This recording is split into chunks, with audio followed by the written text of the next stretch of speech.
Hello, lovely friends. Welcome to another video here on my YouTube channel. Today, I'd like to talk about how the holidays have changed for me over the last decade as a raw vegan.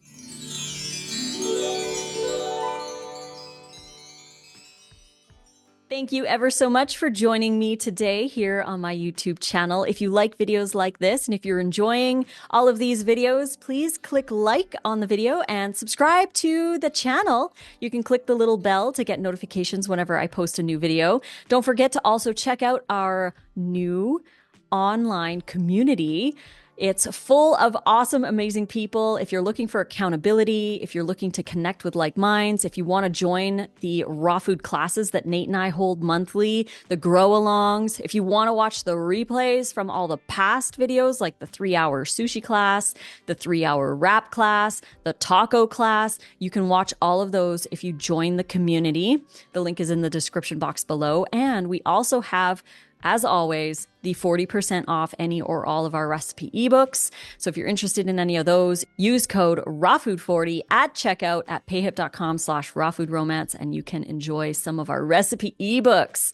So how have the holidays changed for me over the last decade as a raw vegan? I had someone ask this in the community. They were really interested in to know how things have changed for me for the holidays. Now, Christmas is my absolute favorite holiday of the year. I love it. I love to decorate. I love the coziness. I love the lights, and just the overall feeling of the holidays is absolutely my most favorite time of the entire year. And my birthday is in December as well, so it's my favorite month of the year, and I absolutely love it. But what I've noticed is that it doesn't matter what you do during the holidays when it comes to food necessarily, is that traditions are just habits that we repeat year after year. And we fall in love with these traditions. We really do. They remind us of our childhood. They remind us of other good times during the holidays. We repeat them every single year. But the thing is, just like any habit in our life, they are there because we repeat them and they can be changed. So over the years, I have changed a few different things that I do over the holidays. Like, instead of having traditional eggnog with animal products in it, I have durian nog or banana nog. I make those instead. I just change a couple ingredients and I still get the same vibe, but it's not with the animal products in it. Another thing is the food that I eat. That has changed, obviously, over the years because I no longer consume animal products or cooked foods. Now I just do the raw versions and I love it. Another thing is you can make raw versions of these traditional favorites. And it's not necessarily having to have it cooked or having to have animal products. It's the flavors that really matter and that really bring that ambiance and that flavor to the season. So things like rosemary, sage, marjoram, black pepper, and ginger, like gingerbread cookie flavor, cinnamon, nutmeg, allspice. These kinds of flavors bring a vibe to the holidays, and we can incorporate those into raw meals and still have a similar experience when it comes to the flavors while sticking to the new habits that we want to create. So some things that we've done is we like to reserve a few really special recipes that we only make at holiday time, just like with cooked food, just like with the animal products, but with raw food. So some of those could include our mushroom meatloaf with the tomato sauce on top. We really only make that for Thanksgiving and Christmas. And it really makes us excited for the holiday season because we only have it twice a year. And so it's a very special dish that we only make at certain times of the year. So it is that tradition that we're looking for, but we're just creating it with raw food instead. Another one is the Christmas quiche. We like to make that one as well. The apple crumble, which you can find in the winter book, have a winter raw food romance. That's a really older book that I wrote probably about 8 years ago now. That one has some really cool wintry kind of holiday inspired recipes. There's also the holiday menus that we have. We have three now. Menu 1, Menu 2, and Menu 3. And these are all complete holiday menus. So it's got the salad, appetizer, the main, some main dishes. We've got sauces like a cranberry sauce and a dessert. So it's basically kind of like a full course holiday meal. And inside these ebooks, it goes over kind of a timestamp daily plan of what to do when. So it's like 9 a.m., do this. 10 a.m., do this. 11 a.m., do this. So all you have to do is follow the steps. And by the end, you should have a full feast with like 5 or 6 dishes ready for 8 to 10 people or for 2 people with lots of leftovers. So you can follow those. They are available in the PayHip store, payhip.com/rawfoodromance. Again, 40% off code is rawfood40. So you can make some of those interesting recipes like the cheese tree that we make. That's so much fun. It's just fermented cashew cheese with some holiday themed spices, some cilantro on the top or parsley with some pomegranate seeds to make it look cute. We chop up a piece of carrot to make a little star for the top. And then we just have veggies on a veggie tray so we can just like munch on those while we're hanging out with people.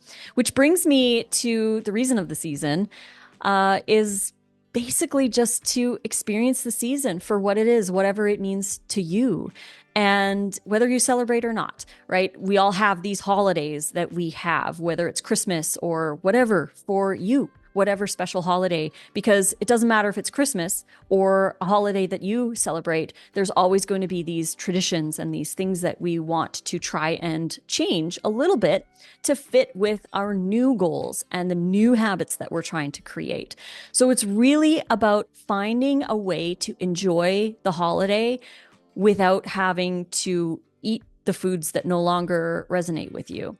That you're trying to do these new habits and you want to follow along with that. So changing the traditions, even just slightly, even if it's just the food that you eat, right? You're still decorating, you're still hanging out with friends and family, you're still experiencing the season for what it is. You're just changing a few little things here and there. And over time, it changes. It really does. Like now, it's been 10 years since I started eating a raw diet. Now the holidays have a totally different vibe, but they're still the same, if you know what I mean. So they're still the same as in we still enjoy the coziness, the atmosphere, the lights, just basically what Christmas is all about for me.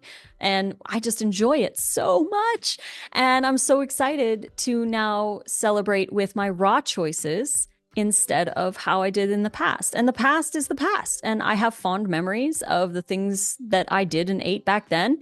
And they just change over time. And it's totally okay to change. And embracing change can help you to make those changes a little easier when we shift our mind, right? When we think of it as more of a fun challenge than a chore, something that's really hard to do.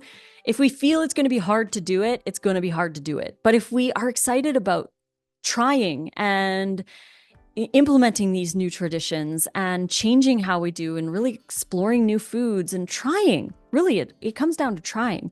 If we're willing to open ourselves to trying, then we can find a little bit more joy in that and it becomes a lot more fun. When we go to family gatherings with other people, we always take extra food to share with them. We don't take one dish and then we take food from it. We take 2 dishes, one for us and then one that we can share. So it's usually the same thing. Like if we make the mushroom loaf, we make enough for us and then we make enough to share with the other people. Because if we take just one portion that we're going to take from, sometimes we end up with very little because everyone else is taking it because they love it so much. I remember one time we went to a party and it wasn't a holiday party. It was just a party with a bunch of people. And we took a plate of sushi and we had a lot. We thought we would have enough. We would just eat from it and all would be well. Unfortunately, we brought it, we put it on, and people started tasting it. We had a few bites, and then we got distracted and we were around other people, and we didn't have our own serving. We come back, and there was only 2 sushis left. And we're like, oh. So we learned that we have to bring enough for us as well, because people tend to like the food that you bring, even if it's raw and vegan. If people don't want to have it, that's fine. But if they do, it's nice to have extra to share with them as well. And we absolutely love hosting the holidays. We like to follow those menus and make a huge feast for our friends who come over, and hopefully one day we might have family over. They all live in Canada. For me, Nate's boys live in Oregon, so maybe one time they'll come for Christmas, but they don't mind eating the raw food. And sometimes we do make cooked things for them as well, so that they can have that. They are vegans, so they don't mind having the vegan food. But, you know, some families can have a hard time with it. And when it comes to that social awkwardness around food, I always, always, always suggest to make it about them and deflect away from the food conversation unless they're genuinely interested. If they're genuinely interested, no problem. You can talk about it and help them out and answer their questions. But for the most part, most of the time, they're either defensive or they make jokes or they start to debate you on topics. What I recommend and suggest is to make it about them and change the subject. So be like, yeah, this is an interesting conversation, but you know what? I was wondering if you could share about your new job. I heard you got a new job. How's that going? Or yeah, I'd love to talk more about this topic, but what about your new baby? How is that going? How are you sleeping? Make it about them. Make it about them so that they start talking about themselves, and it kind of deflects from the food conversation, because we don't have to have a food conversation. We just want to chew together. I like how Nate says that. He's like, we just want to all chew together. We just want to eat together. And it shouldn't matter what we're choosing to eat. All that really matters is that we're eating together as loved ones, and we're there to support each other. And it shouldn't be that big of a deal if you choose a salad, but for some reason it is for some people, and it's not your fault. It's not your responsibility to have them feel comfortable around your salad, because really all you're doing is just choosing a salad. It doesn't have to be that big of a deal. But when people see that, it's a mirror reflecting their choices back towards them. So it has nothing to do with you. It's more their own internal trying to deal with the fact that you're changing and they're not changing, and they don't want to change, and they're scared you're changing and things are going to be different, and they don't want to deal with that. So it can cause a lot of stirred up stuff going on within them.